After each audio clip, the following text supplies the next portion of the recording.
Give it a second.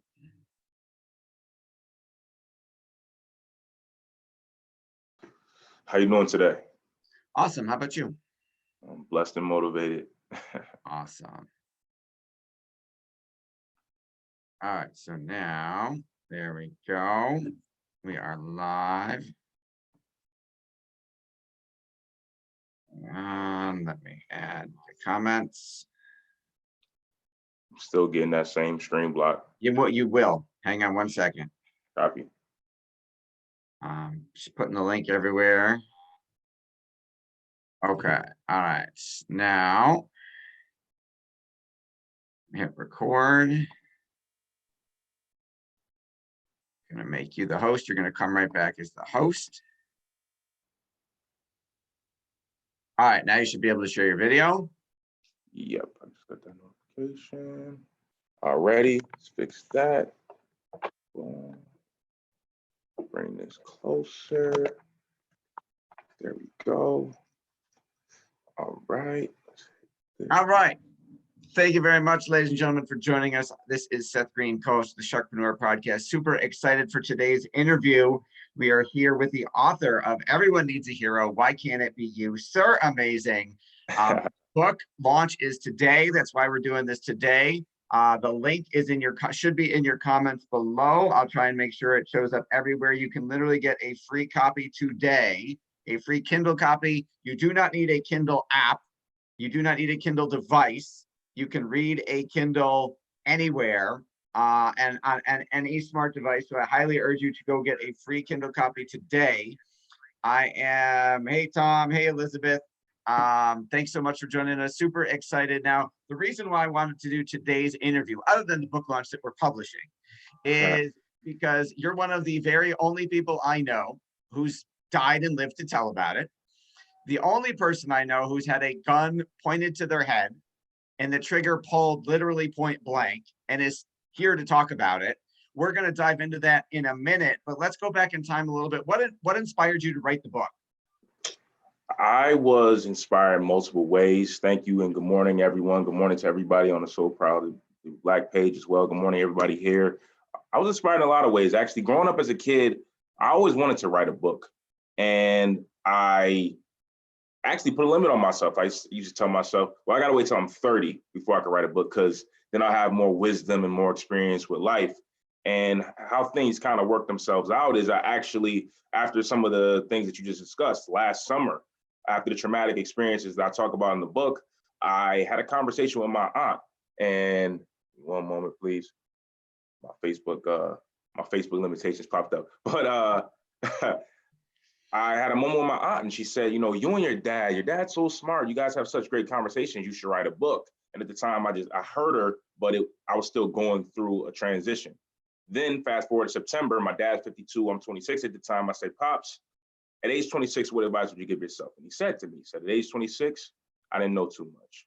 You, at age 26, I think you know too much. Month later, I'm with my aunt's oldest son, whose wedding is when she actually gave me the first pep talk a few months back. And he's like, man, you read a lot of books. One day you should start taking notes on all the books you read, because one day you might want to write a book. January, I turned full entrepreneur, really divulged into the motivational speaking realm. And that's kind of the criteria. So that's really what got everything rolling. All right, well, we're super excited that it did. The book title is Everyone Needs a Hero. Why Can't It Be You? Why do you say everyone needs a hero? Because we do. We all, we all need somebody that can encourage us, somebody that's an example, somebody that's going to influence and remind us of the great things that are within. And that hero can come in so many different ways. So you're a husband, you're a father. When you have I don't like to use the term rough, but when you have an uncomfortable or bad day at the office, your daughter can be your hero just by saying, Daddy, how are you? That warm heart feeling. And that's really what a hero is. It's helping somebody that's in distress and really just trying to encourage people to really take things to that next level and become the greatest version of yourself, which is some of the transition that I've been going through daily. Sure. So you had what I would call an interesting upbringing. interesting in quotes.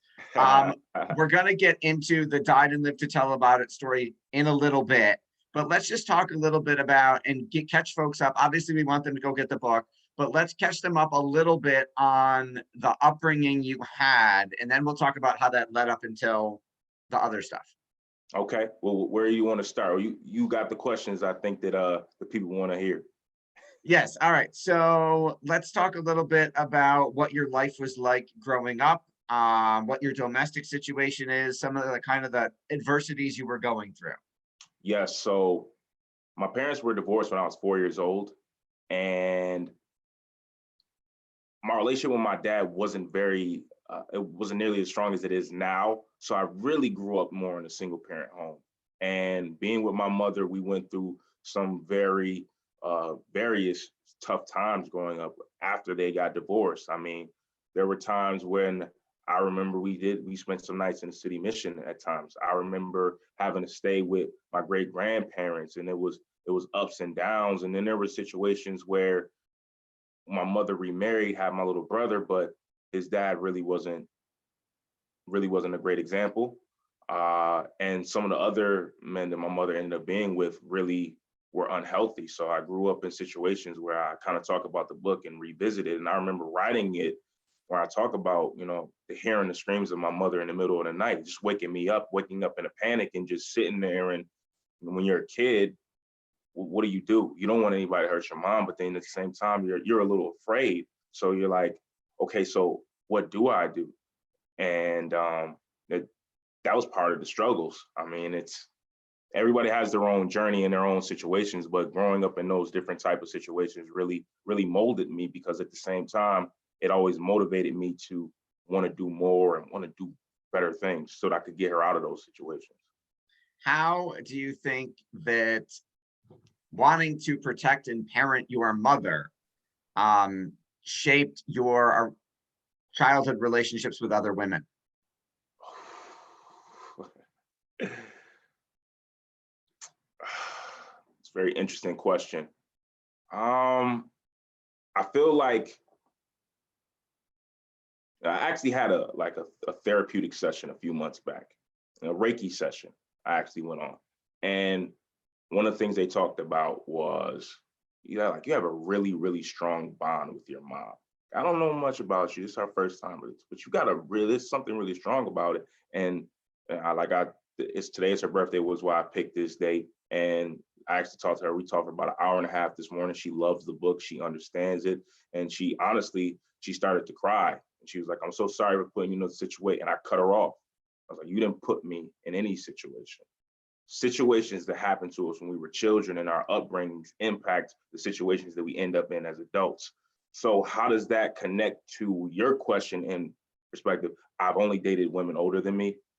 For whatever reason, there has always been some type of connection in that way. And I guess I want to leave it to the people to read a little bit more into how that, how those different situations occurred as a child, where my mom was like, wow, but a lot of people, she said to me this morning, there may be a lot of people that can relate to this situation, but they don't talk about it. And right. That's one of the reasons why we wanted to publish the book, and why we wanted to do the interview, because I think your willingness to be open and authentic and raw and vulnerable gives other people the permission to do the same. I think some of the, for lack of a better term, skeletons in your closet or situations you went through are a lot more common than most people will ever admit. And perhaps everyone needs a hero. Perhaps you can be theirs.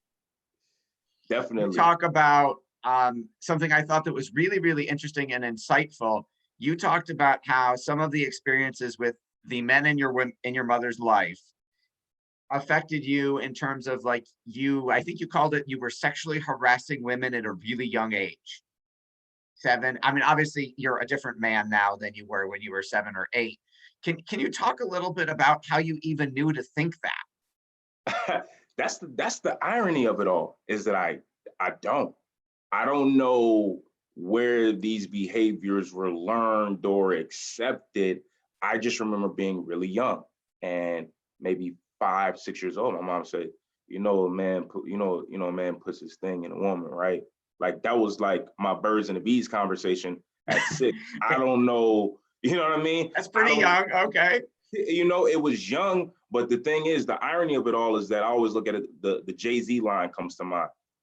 Give all glory to Gloria. They say that you raised that boy too fast, but you were raising a warrior. So yeah, in some ways, my mother made it gave me information at a very young age, but there's a reason why. Because there are circumstances that occurred where when I'm 8 years old and she's at work and my brother's dad can't change his diaper, his son's diaper, and I'm 8 years old changing my little brother's diaper, just off of instinct, when there's situations where my grandmother who passed away 10 years ago, and my grandmother couldn't get out of bed, I'm the one who my mom said, okay, you take your grandmother to the bathroom. And I helped my naked grandmother on the toilet as she had to finish what she was doing because her cancer was so bad that she could no longer move. So because of how she raised me, that's what pushed me. That's why I said she's my hero. And because she put me in a position where some people might say, oh my gosh, you can't do that. But I think the fact that we're even having this conversation right now shows that her intuition and her ability to know that, okay, there may be something different about my son, and that there's some things I need to instill in him that it really just, like I said, it allows me to even have this conversation with you. It allows the book to be where it is. Okay, I think that makes a lot of sense. Hi, Jay. Hi, Aaron. Hi, David. Hi, Dr. Rice. Hi, Debbie. Thanks, everybody, for joining us. All right, so talk a little bit about the path you were headed down before you ended up with a gun to your head. It's so interesting because it's really about, that moment to me was really about self-reflection. So something that I don't go into is a story that I'll share now. When I was a freshman in high school, growing up, now I'm 6'2", I got a decent looking body, and I have sometimes people are intimidated, but I wasn't always 6'2", 200 pounds. So when I was growing up, I was a gangly, skinny kid. My first day of high school, I was a freshman in high school. And I had worked that summer, and first time in my life I ever bought a football. Bought a football, had my name on it, first day of school, right after football practice, is a sophomore, bigger than me. Says, hey, can I see your ball? I said, yeah. Throwing the ball, takes my football. He throws it on the roof of the school. I didn't say anything. I was just like, he's bigger than me, so I'm gonna lose my football and lose the fight. People were like, oh, I would have fought him. That wasn't an option for me. But moments like that, combined with the moment I talk about with the domestic violence situation that happened between my mother's boyfriend at the time and me, that's what propelled the ego to be like, okay, when I got to college, I'm gonna lift weights. I went from $185 in August of my freshman year to 225 by the end of my freshman year, because never again was any human going to put me in a position where they thought that I would be vulnerable enough and to really, how I view it, punk me off. So that led to a stronger ego that was like that shell that's created, especially as a man, when you think about masculinity. In that situation that occurred to me in high school, most people consider that soft. Oh, you just gonna not put up a fight?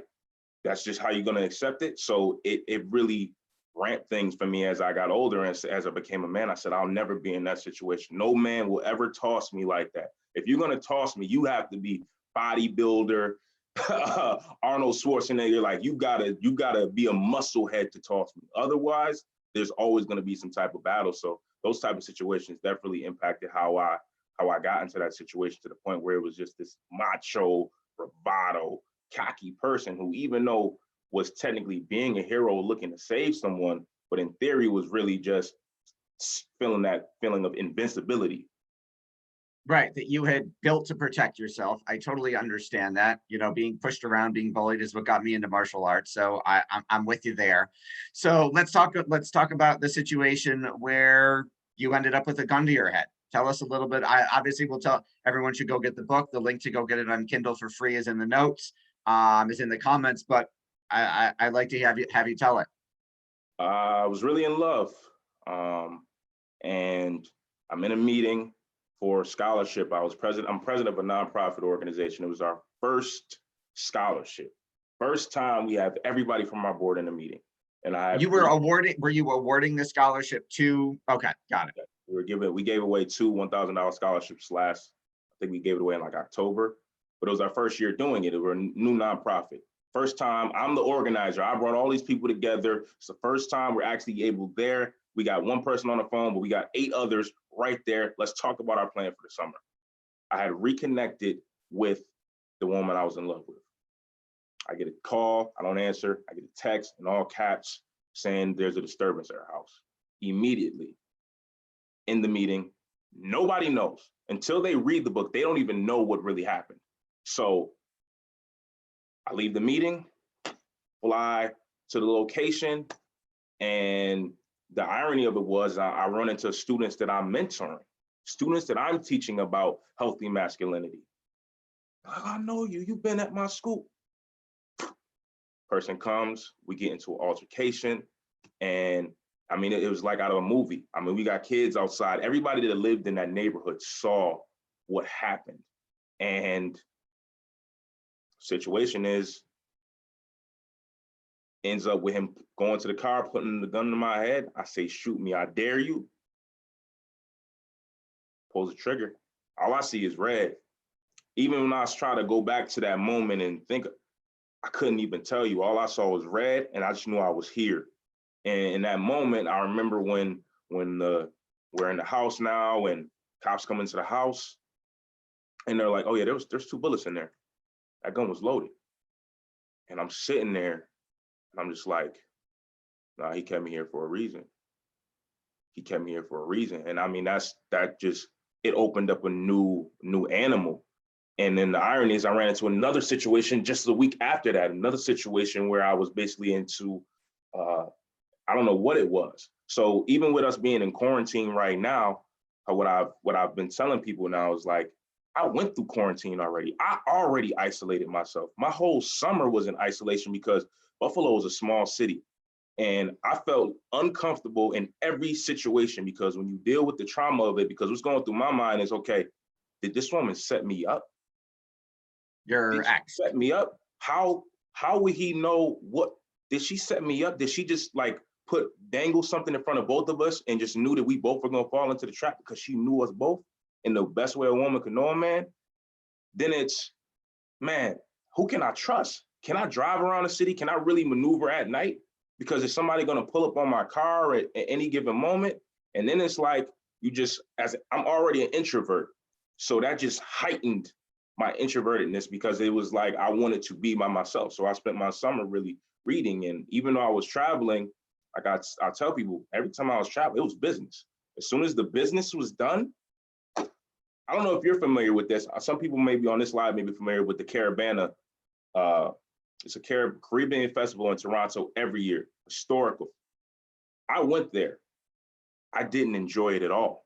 It was business. I went there to capture something with a team, but on that trip, because of where my mind was, because of understanding that him keeping me here, like the focus was just heightened. I get someone recommended me to watch Fight Club. just yes, watch Brad it. Pitt, Ed Norton, awesome movie. Yes, and it had my mind blown.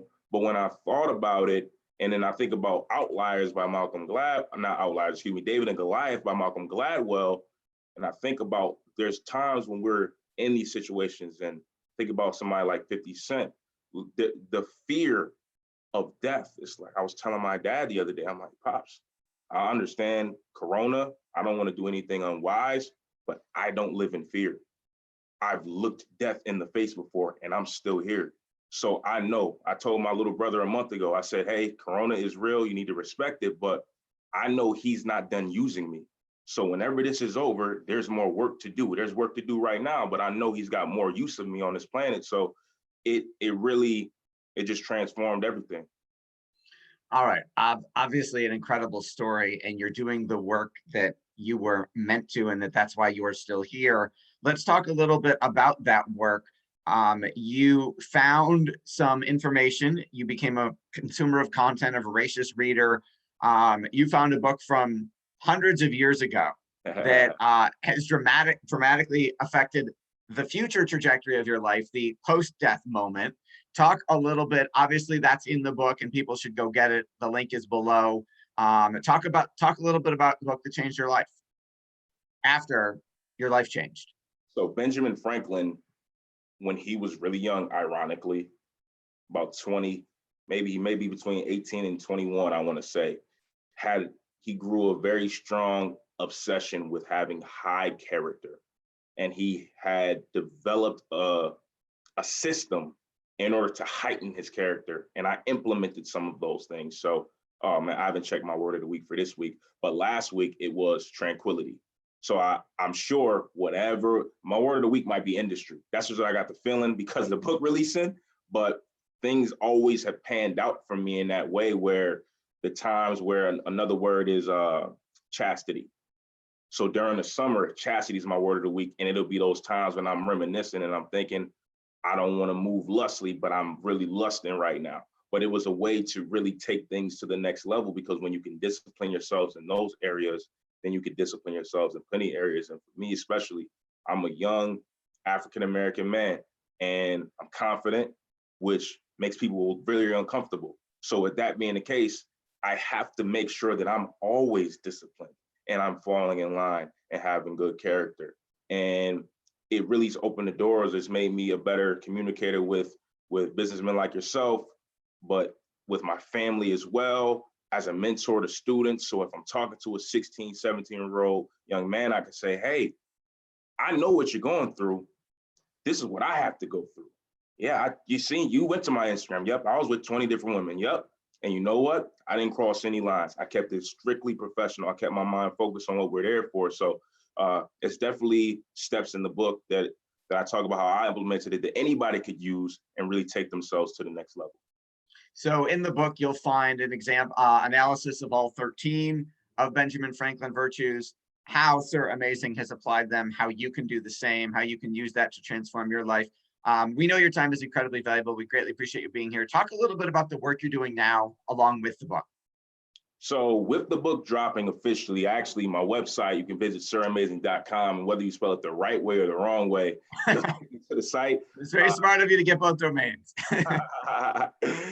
Thank you. So I really want to focus on being a life coach and presenting different courses. I actually have a bundle deal that is available on the site as of now, along with the book, but it's all about personality development, goal setting. I mean, that's the whole blueprint that I've tried to, that we've worked on to put together to present to people. So to remind us of those little things all combine to make the big thing. And it's always better to look from the top of the mountain than the bottom of the mountain. So that's really my focus, is having that online presence, because unfortunately, due to COVID-19, as a motivational speaker, things have shifted in so many different ways where someone like myself, who, like I said, I just went full entrepreneur in January. So it's like, wow. You picked a fantastic time. You know, speaking gigs have been canceled, but being able to have these conversations and going live on different platforms and having different phone consultations are available and accessible. And also, you know, I do have, for people, you can reach out and we can talk about tips for how to run your meetings more smoothly. So there's various ways in which I'm just trying to be of service to everyone from a distance. Awesome. Well, congratulations on the book. And it's an amazing story and a great inspiration and very actionable, very helpful. Definitely, if you follow the process, it will change your life. We greatly appreciate it. The link below. The link is below. Go grab your free Kindle copy now. It is called Everyone Needs a Hero. Why Can't It Be You? And then make sure to go check out siraimezing.com. Thank you so much for joining us. Thank you. Thanks for having me. Appreciate you. Thanks, everybody, for watching and listening. We'll see you next time. All right.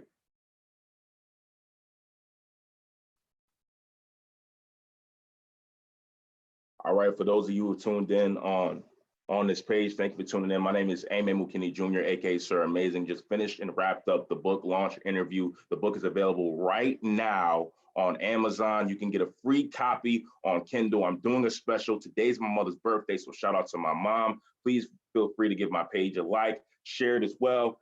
I only got the proof copy, but I'll show you right here. Everyone needs a hero. Why can't it be you? And if you tuned in right now, I will be live on the HBCU app tonight at 8 p.m. for Shift Up with Sir. That's my daily radio show. And we're going to talk about some of the things that happened today. And most importantly, what we will be talking about is potentially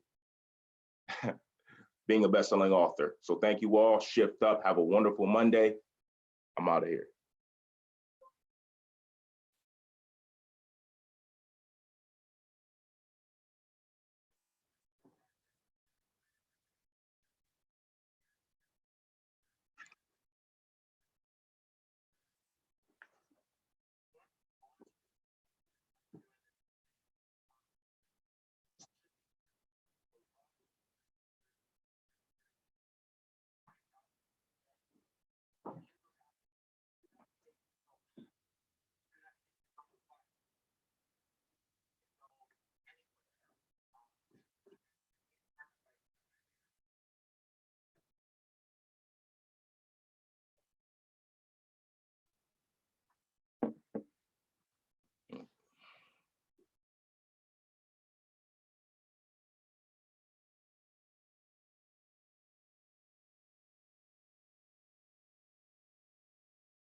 Super excited for today's interview. We are here with the author of Everyone Needs a Hero, Why Can't It Be You, Sir Aimézing. Book launch is today. That's why we're doing this today. The link is in your should be in your comment below. I'm trying to make sure it shows up everywhere. You can literally get a free copy today. Your free Kindle copy. You do not need a Kindle app. You do not need a Kindle device. You can read a Kindle anywhere. And any smart device, but I highly urge you to go get a free Kindle copy today. I am, hey Tom, hey Elizabeth. Thanks so much for joining us. Super excited. Now, the reason why I wanted to do today's interview, other than the book launch that we're publishing, is because you're one of the very only people I know who's died and lived to tell about it. The only person I know who's had a gun pointed to their head and the trigger pulled literally point blank and is here to talk about it. We're going to dive into that in a minute, but let's go.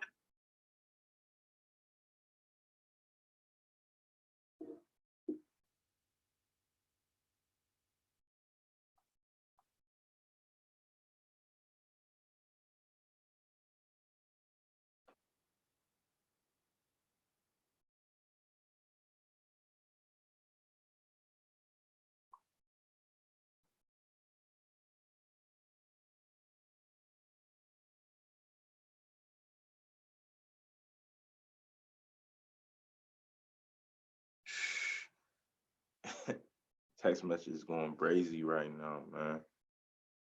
Text message is going crazy right now, man. Oh man. Okay. Okay, let's do the next one.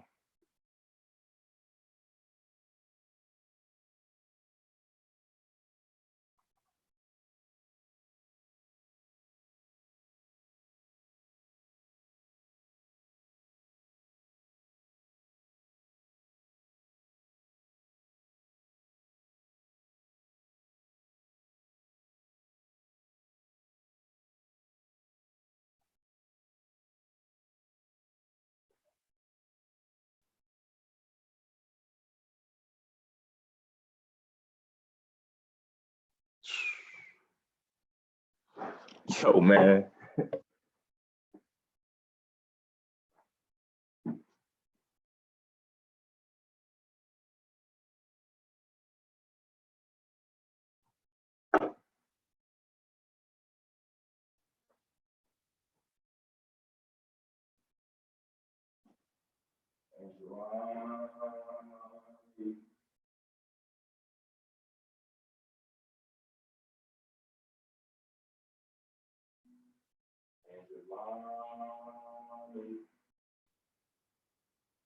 You are?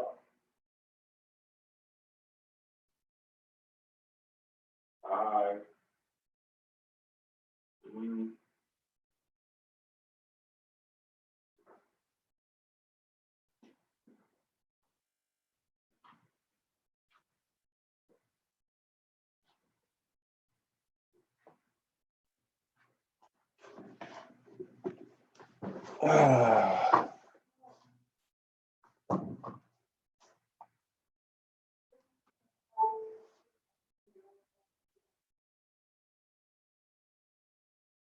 Went back to sleep.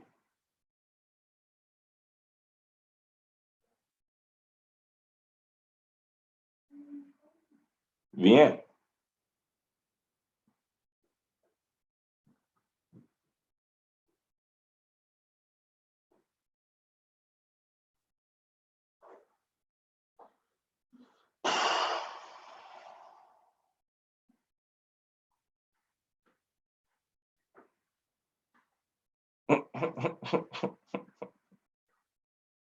What's up?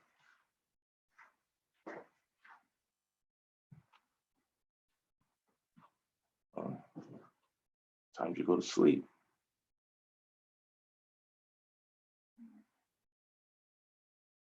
Midnight.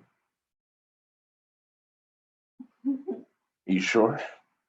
Yeah, Okay. you can't just wake me up right off the bat.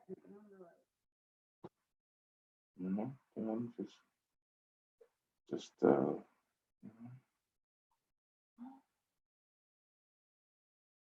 just totally here trying to respond to everything. So what's up? Hey.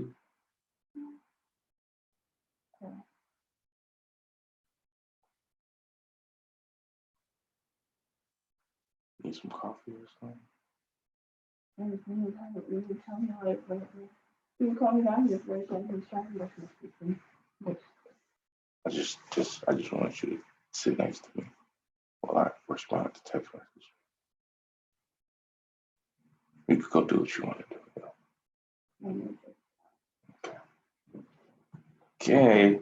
You need to do any laundry? Cause I do. So find you when you wake up,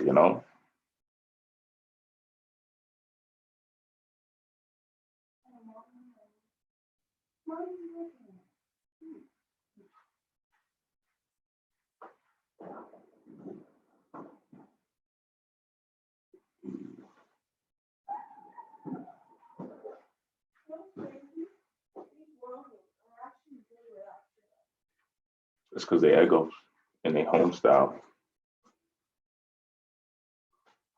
I've always had to do one with blueberry and stuff. Anyway, it's wrong.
Thank you, brother.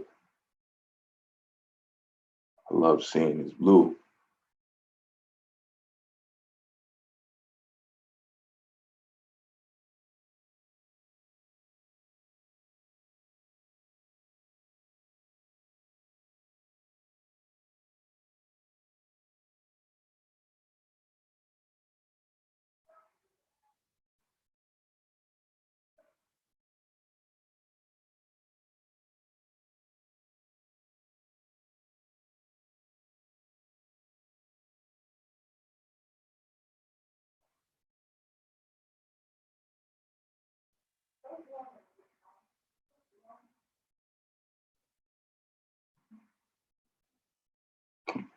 Mm.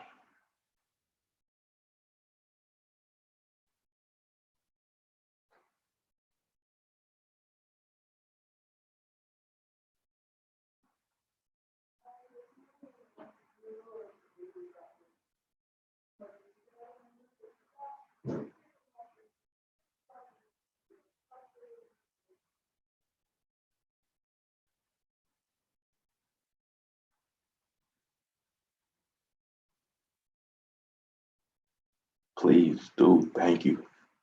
Please do. Thank you so much. So much.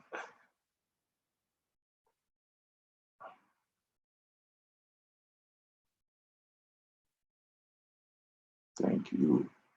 Please send love to Granny for me.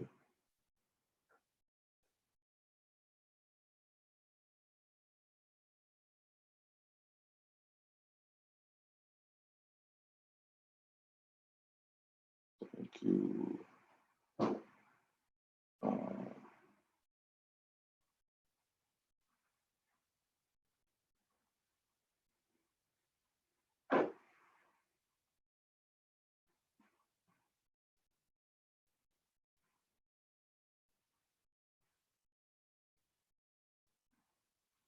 Thank you, brother.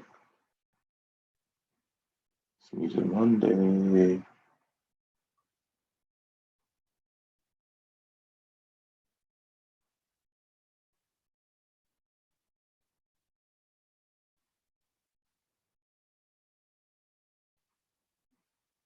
Thank you. I have not. Can you?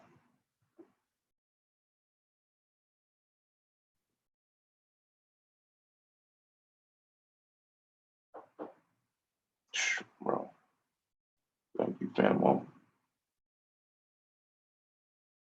Always.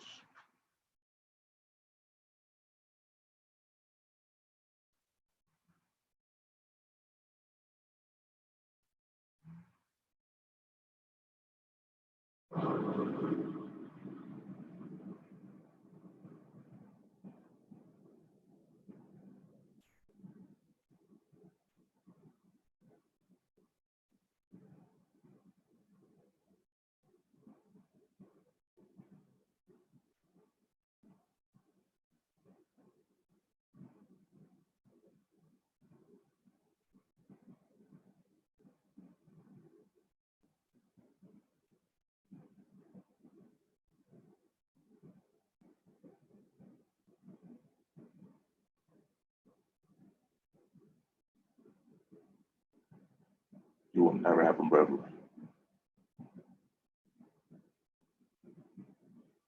Can know that, Lord. And I hear you.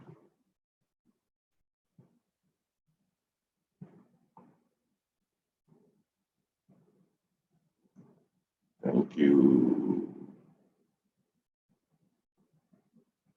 Aimé.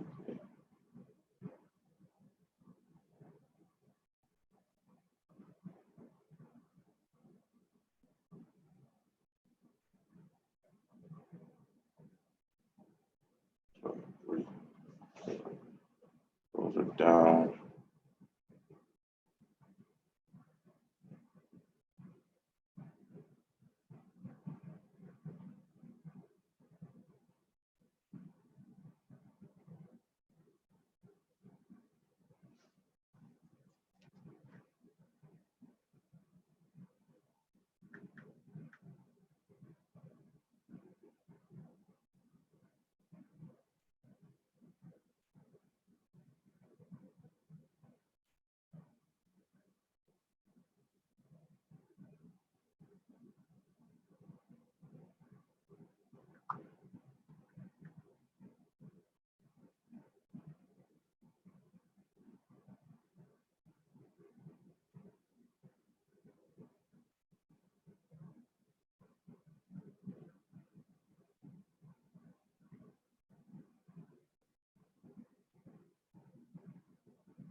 15.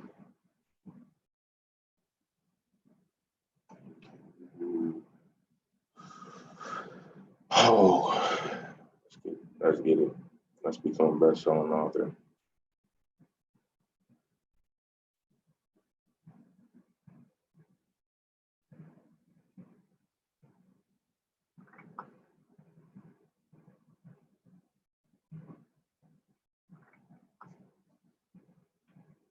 Thank you, Mita.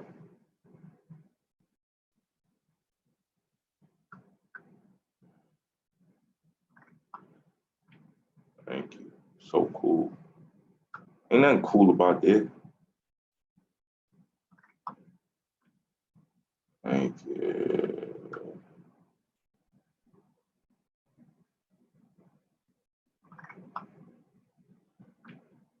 Thank you for this. Thank you for the support. Sending well wishes to everyone. To everyone. Now the crazy thing is I ain't even hit the second wave. It's a whole nother wave. We got an hour of morning left. I'm about to hit all of you up just on Facebook right now. Like boom, boom, boom. I need y'all to go download this so that we can go get this bestseller sticker.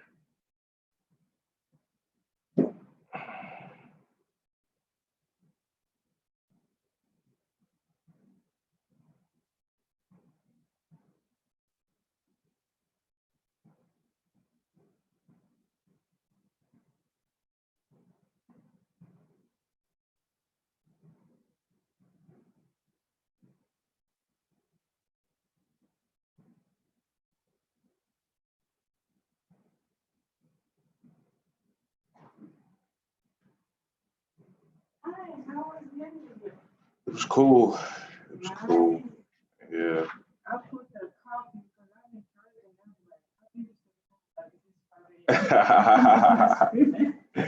I'm like, I'm like, hey, I have to show my example. I already come on, go order. About to.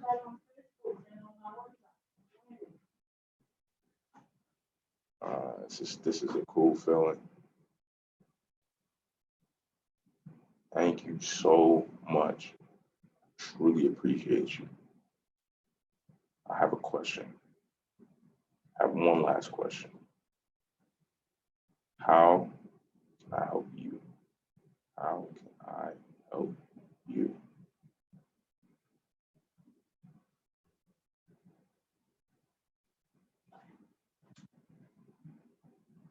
Oh my gosh, that's crazy. Oh man, OMG. Tell her happy birthday, please. Please.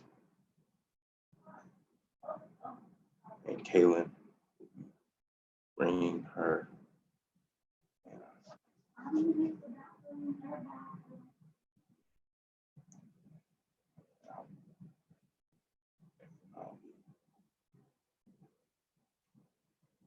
Bringing a signed copy when this COVID thing is over.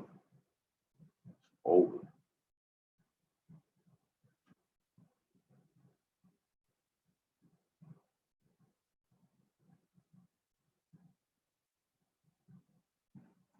Thank you, sir. Everyone as well. Congrats on the birth. Congrats on the grandbaby. How is that? Woo! We here. We are here, right? I'm not even gonna look until later. I'm just gonna just hammer away, and end of the day, we check everything out. Cause I don't even wanna log in and look at it. He got it.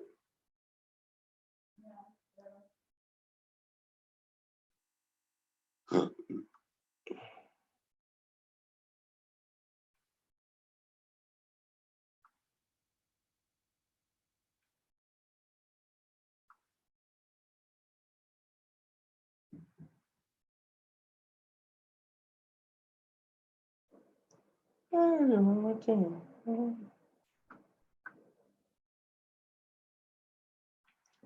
what the mind forgets, but the body remembers.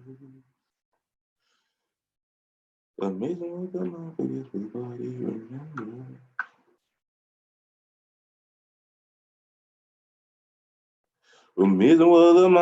but the body remembers. Amazing what the mind forgets, but the body remembers. Amazing what the mind forgets, but the body remembers.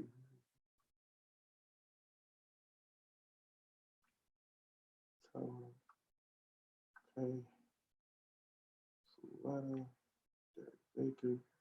These are all people that I actually had good relationships with. So, okay, very nice. Go ahead and do this. In case you can see it. Well, match with this.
Amazing what the mind forgets and the body remembers.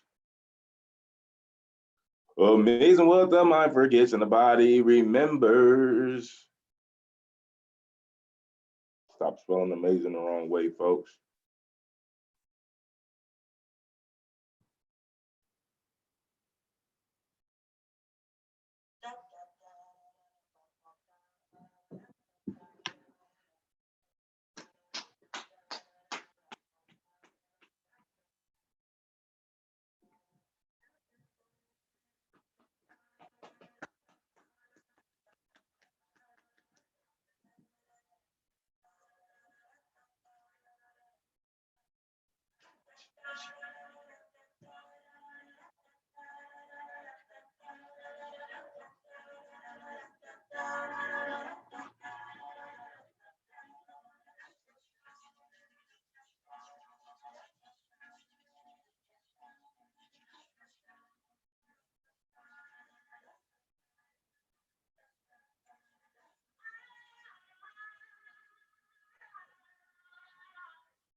Love's a well, a water thing that never dried, that only filled up with time. But I was hurt, a burning thing that never moved but was always accepted. I ain't never been so wrong, ain't never been so sad about being. It ain't never been this strong. I watching all of the lights dim. Everybody remember the moment of tender. I give it all again. I give it all again. I give it all again. The woman.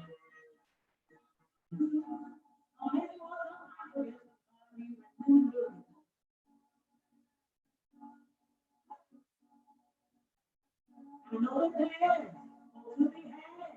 All time slowly influence is healing. Tell me how, be happy for a while. I always hear the sound of breaking. And never been so wrong, ain't never been so sad about being. And never been so wrong, while watching all of the lights dimming. I remember.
I ain't gonna never forget the body remember.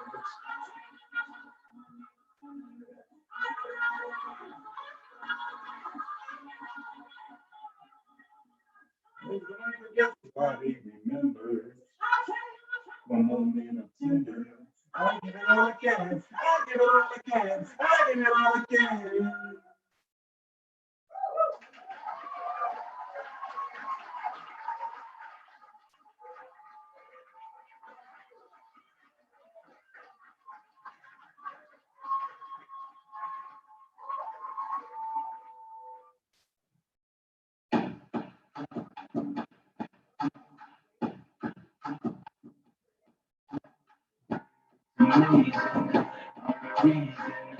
Everybody breathing, holding on to the body.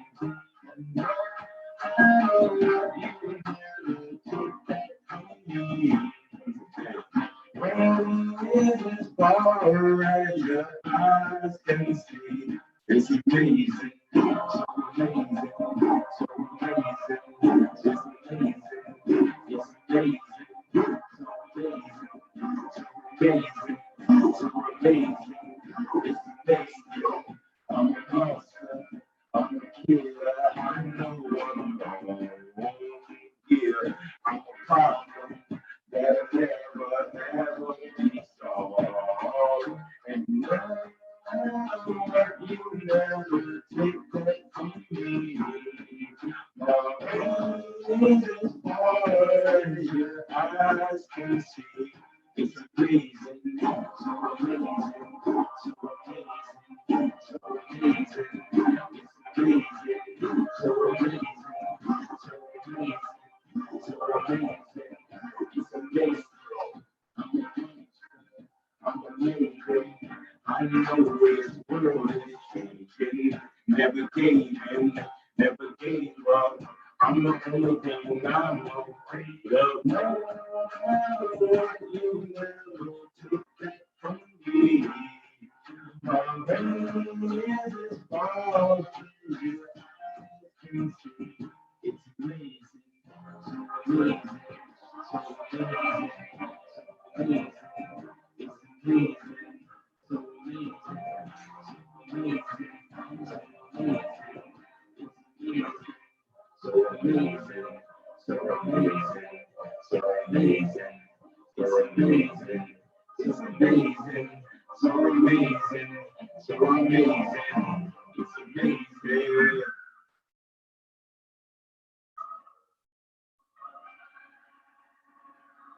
I'm amazing. Yeah, I'm all that. If I ain't on my pride, don't what you call that? I am victorious. Yeah, we warriors. We make history. Strive all victory. Standing at my podium, I'm trying to watch my sodium. God, high blood pressure, you can let the finish shit. I'm amazing. Whoa, full moon. I was ready to get in. No spoon. That's why I'm so cool. 7 times no June. Big family, small house, no room. They're like, oh God, why you going so hard? Look what he's been through. He deserves an applause. So amazing, so amazing, so amazing. It's amazing, so amazing, so amazing, so amazing. It's amazing, so amazing. So amazing, so amazing, it's amazing, so amazing, so amazing, so amazing, it's amazing, it's amazing, everybody out of this, exhausted, barely breathing, holding on to what I need,